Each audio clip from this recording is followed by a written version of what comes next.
The number one benefit of doing conflict resolution is probably a better understanding.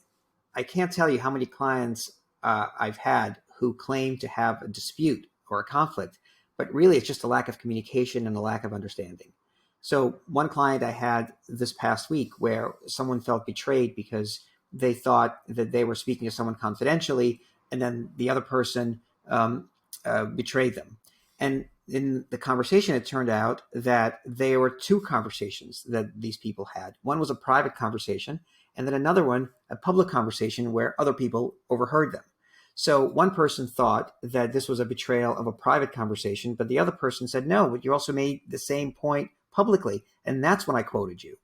And so that really helped for them to understand, oh yeah, this really wasn't a betrayal. This was just a misunderstanding about events. So that's an example of that.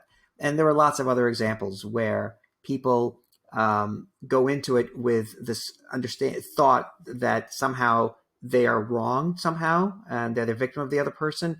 But in a discussion, it really comes out that there's a misunderstanding, or maybe both people are partially at fault for not communicating enough, but it's never quite as clear cut as either person thinks before the meeting. So that's a big value add. And once we can do that, we can rebuild trust. We can maybe create some rules of engagement, like next time we speak, we should think about having a private conversation or a public conversation, et cetera, so that these things don't repeat.